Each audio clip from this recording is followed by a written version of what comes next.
Kathy Brink to Kathryn Brink. I know, I can't believe it.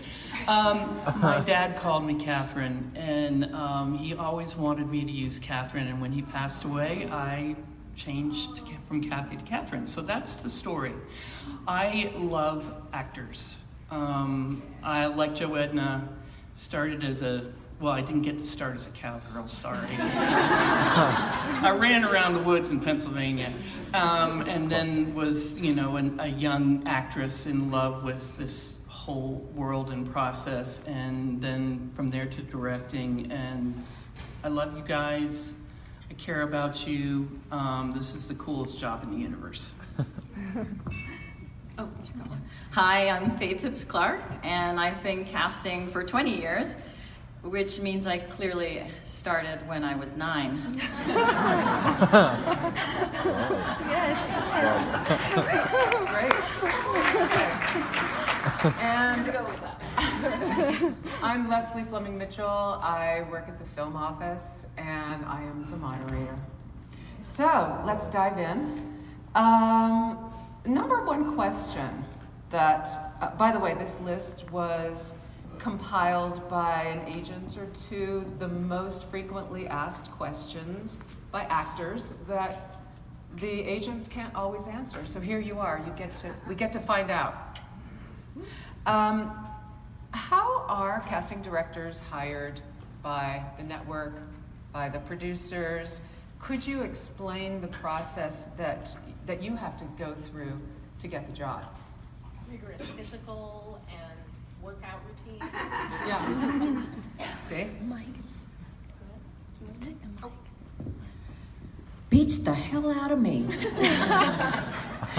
Often it's because we have worked with the LA, New York casting directors before, or maybe they've seen some of our work, or it's usually recommendation. And I think it's different for features than it is for television. Often for television, it has a lot to do with who's the showrunner. In features, I think it has more to do with who's the director and who's the producer. And then if we do a good job, then we're invited back again, I think. So, I'm just tickled to have worked with the Kohl brothers 3 times now. And if you guys, I think The Ballad of Buster Scruggs is ready now on Netflix, and it's really awesome and it's really different, and you'll see some of our local people in it. But, I'm still trying to figure out after, I think I have more than 30 years. I started before I was born doing casting, but I'm still trying to figure it out because it keeps changing all the time. Yeah, I think a lot what you said is just like, you meet somebody and a producer or director, and then they come back with another project. And I do more television than film, so I've learned a lot. Like, we kind of build little families, and you get really close, and it's nice, and it's a smaller world than you think, so a lot of times you just end up working with the same people. Okay, great. So, connected to that, the next question is, who do you answer to? Is it the director, the producers, the network, the studio, or in some cases the LA casting office? I think all of the above. Everybody, a lot of heads involved, and we try to just get everybody on the same page. And it depends on the project. I mean, it depends, again, if it's a television project or if it's a feature film project.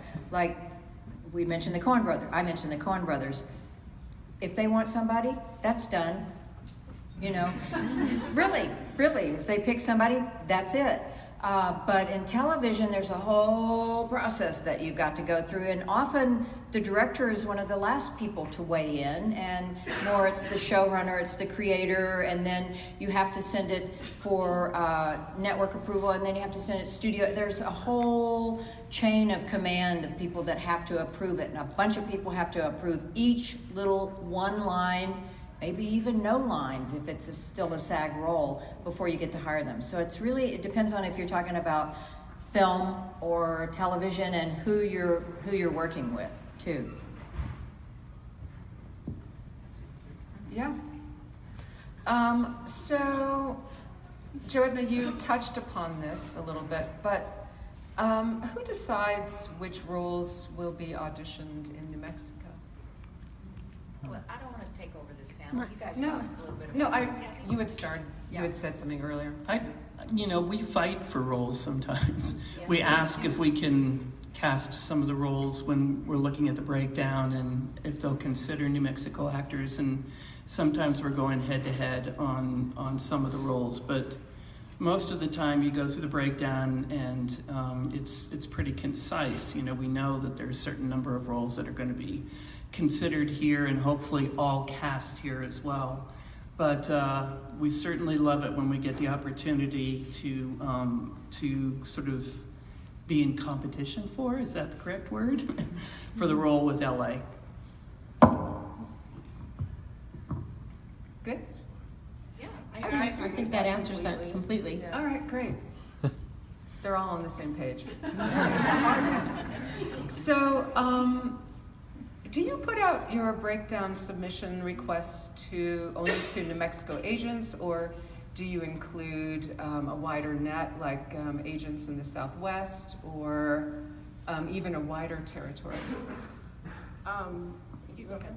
I always try to just start here. The goal is to hire as many New Mexico actors. If we absolutely do not have it at some requirement of we need someone that can speak French and they need to be 6 foot something tall, then we reach out, or I do reach out beyond. But I always try to start here and do as much as we can out of here. Right.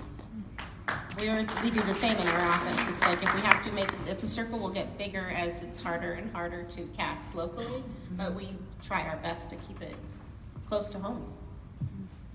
I agree. Sometimes when the time constraints are really, really tight and you know that you've only got a week or two to find a role, you might reach out immediately, but you're going to look at the regional actors first. Also, it depends, like Kiira said, if we need Asian American actors, I'm always going to include Colorado, because in Denver there's a large population of Asian American actors. And, if I need someone with a Texas accent, I might include Texas. And then just because I have worked in other markets as well, if there are people that I know, I will just call up and request them, to put themselves on tape and send it to me. But we always try to cast here locally first and do as much as we can for you guys. But then, how many Asian American actors are here from New Mexico? One? Jennifer? Stand up so we can all get to know you. Really. There you go. All right. Okay, 3. Do you know what I'm saying? So it really depends on what we're looking for. Also, African American, we don't have a whole lot of African American actors here. When I was doing some on Batman versus Superman, I said, you got to send me to Texas. You got to, and when I got there, I called Marie and I said, "There's black people here." She did make that phone call. Very excited. I forgot, about it. So it kind of depends on, what we're looking for. And it helps too that we are a small community. We are a family New Mexico film. So every one of the women up here, we know the local talent for the most part. So like Kathy said, if the time is really constraining and we know we have whatever role it is that we know is going to be tough, we might start with also including Texas or Arizona or Colorado, because we know it's going to be tough in New Mexico. We have been to this rodeo 143 times, so we know we can jump the gun there. Anyone else? Okay, so if you accept submissions from out-of-state agents, do you also, I think the answer is yes, but I want to find out, do you also accept self-tapes from actors, or do you, We're all like this. do you expect them to be here in person? You should always take the opportunity to be in the room with a casting director. Always, always, always, always, always. And assume that you only have one take when you're in with a casting director, but generally I'm guessing you can all say you usually have more than one take with a casting director, because your casting director will direct you. Imagine your self-tapes always being the first take. So be there.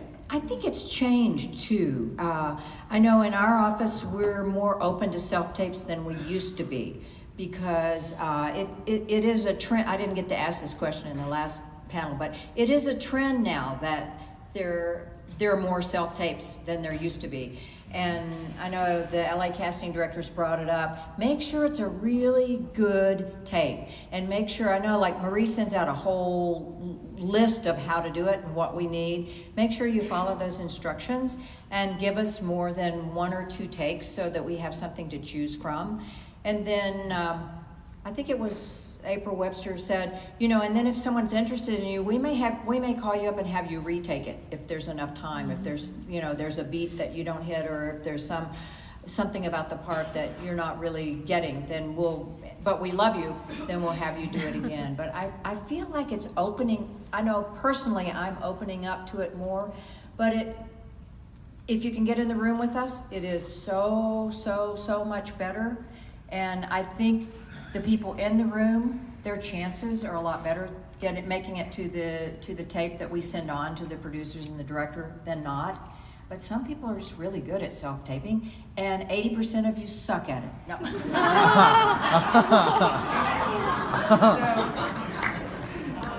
I prefer people to be in the room if they can be. I mean, if we're reaching out and we didn't find it locally, then I will accept self-tapes from Texas or Colorado, Arizona. But I love to be able to give direction if someone's in the room, because sometimes it's just the smallest thing that makes the biggest difference, and it's nice to be able to give that adjustment. This is my pet peeve. This is the thing that irks me the most, is the online submits. Again, some people are excellent at it, and they really take the time and they understand what that process is. But I feel like there's so many actors that are so poor at self-directing. And it's not even about the quality of the tape or, you know, your background or your lighting or any of those things. You just become so result-oriented when you self-tape. And that's kind of the kiss of death, I feel. And I really would love to see actors become infinitely better at the self-taping process. I don't know what you have in terms of access when you're self-taping, but I would highly encourage any of you to at least, you know, call on your coach, call on your teacher, somebody to give you some reflection before you send it in, if there is that kind of, you know, time allowance for it, because it's just such a sad thing when it's a waste of time. Mm-hmm. There's a reason they're casting directors, you know?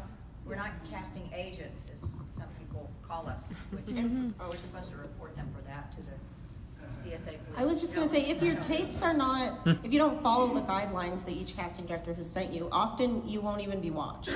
Sometimes if we're under a time limit and we're trying to look at these self-tapes and I can't open it up because it was sent directly to this particular email address, but this email address can't open it, and the person in the office who's doing the uploading can't open it from their computer because by then we don't have time.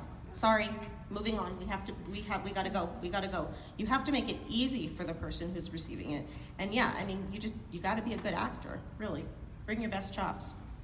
And for me, like personally, the auditioning process is one of my favorite part of the entire casting process. The creative part of it is so fun to me. I love being in the room with the actors. It's just one of my favorite parts of the job. And also there are time constraints. If you don't get it to us by a certain time, if it's television especially, we've already sent off our selects, you know, and you may have missed it. I've had people send me their tape 2 days after it's already been cast. It's like, not gonna happen.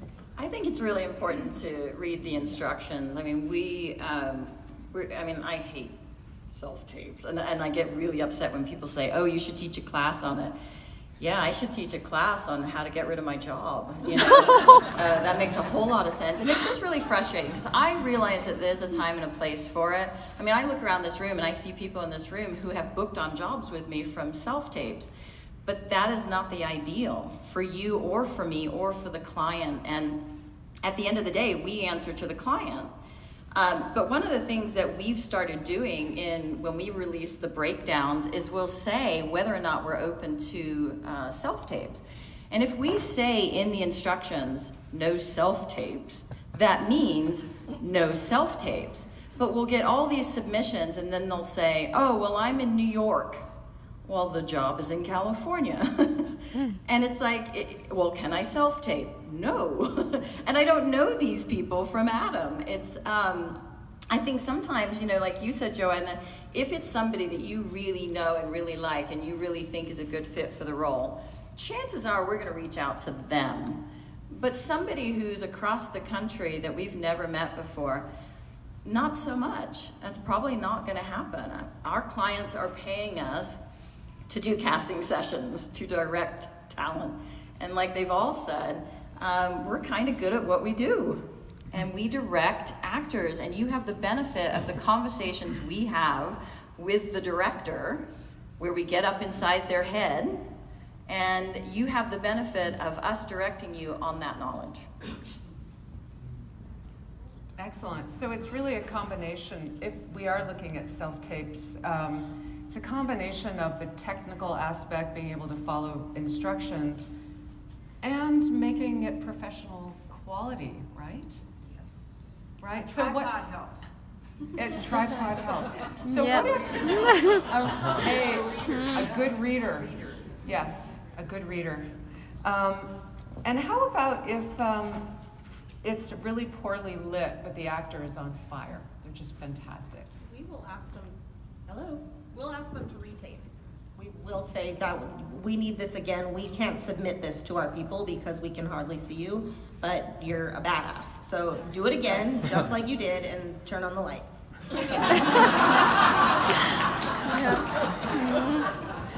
Fair enough, a weapon. So, do you think that if you were looking at percentages, that actors in the room have a greater likelihood of being cast than someone who sends in a self-tape? 95%. Yeah. You all seem to be in agreement about that. Okay. Because I know in other markets, you always hear, oh, well, in Atlanta, it's almost all self-tape now. So it's kind of refreshing, isn't it? We're not Atlanta, we're New Mexico. I Way know. better than that. I know.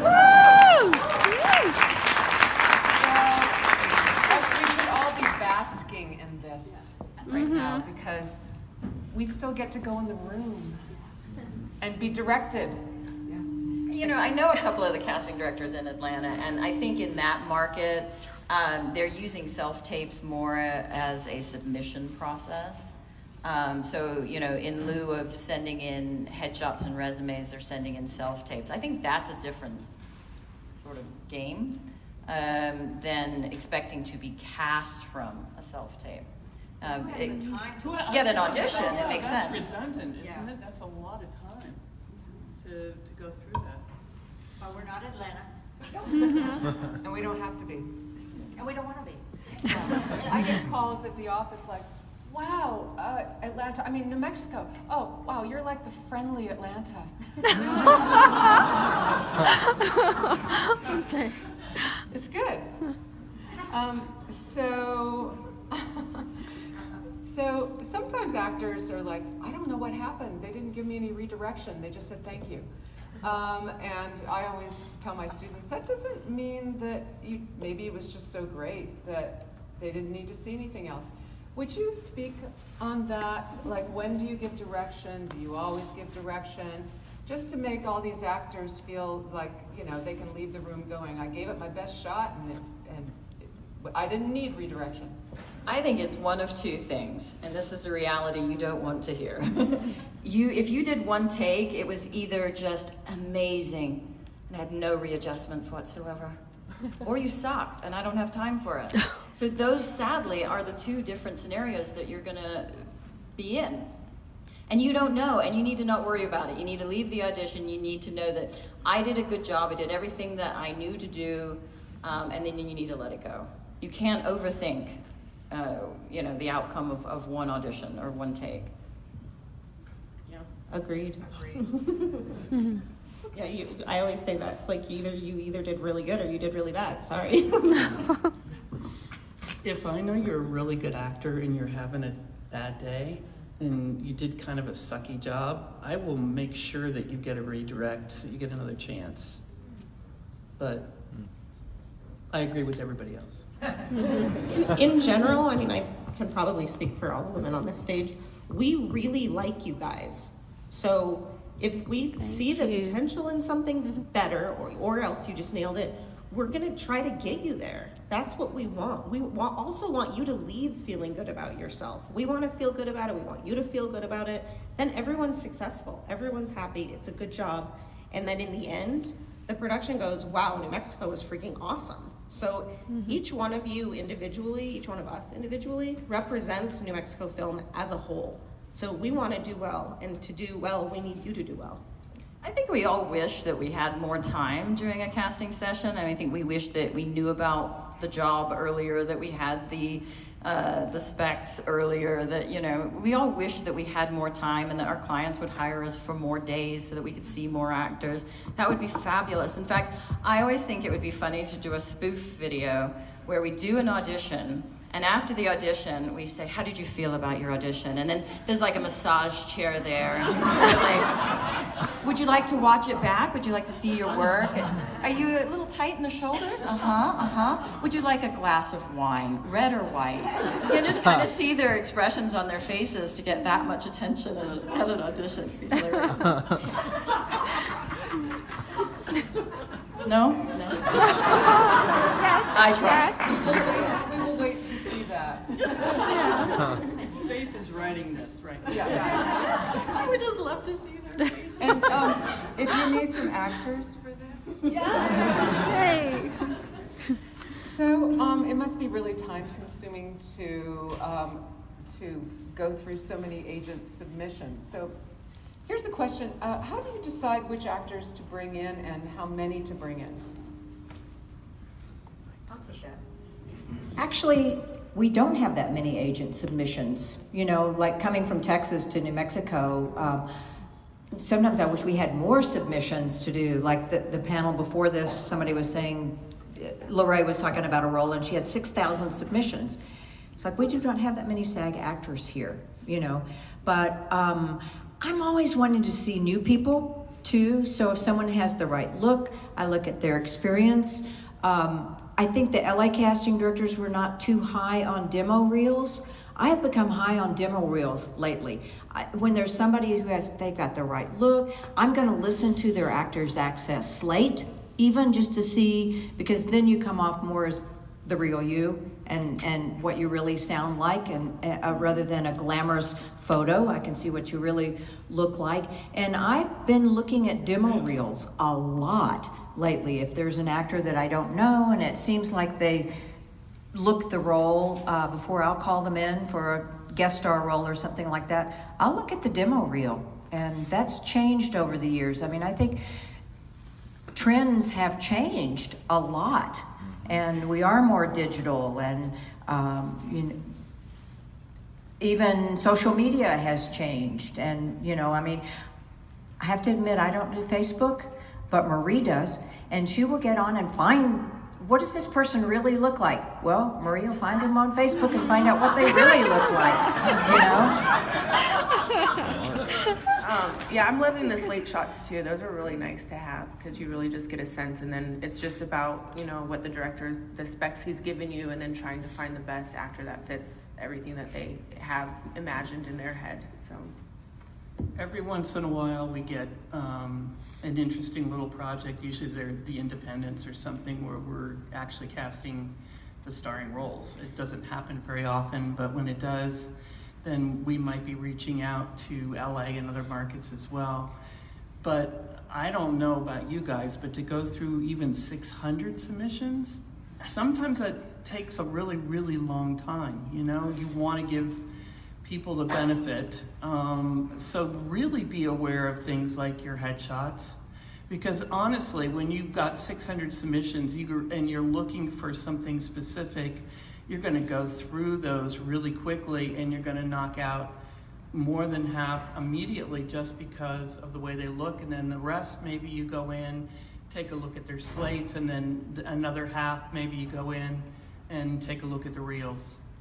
I think Kathryn is right. It takes a long time, but I personally would rather do more work in prep and be sure that when I bring you in, I really want you there. So one of the things that when you come into audition for me, you should feel very validated, because I've spent time really thinking about whether or not I want you there. I do realize that a lot of people are signed with agents here that are flying in from other markets and being very diligent, or driving up from Silver City. And it's a lot of time out of your day. So I want to make sure it's worth it for you and for me. So one of the things that I do, if I don't know that person's body of work off the top of my head, is I'll type their name into our main computer, and that pulls up every audition you have ever done. And why that's important is because you need to realize that even if you didn't get a particular part but did a great audition, that's going to help you get the next audition with us. I wanted to piggyback just a little bit off of picking people and bringing them into the office. A lot of it has to do with the past auditions you've done if you've been in our office, and a lot of it can be who you are as a human being, as a person. We're all human. If you come into our office and you're an asshole, or you're rude, or you're super stinky, like they were saying in the last panel, sometimes that actually bears on whether or not we want to bring you in. If we recently had a story of being at a restaurant and an actor bombarded a casting director and yada, yada, yada, yada, do you think that leaves a good taste in anyone's mouth about you when we can't eat our lunch because you suddenly have decided that we need to hear your life story? That's not cool. That's not charismatic. That's not something that you want to be remembered for.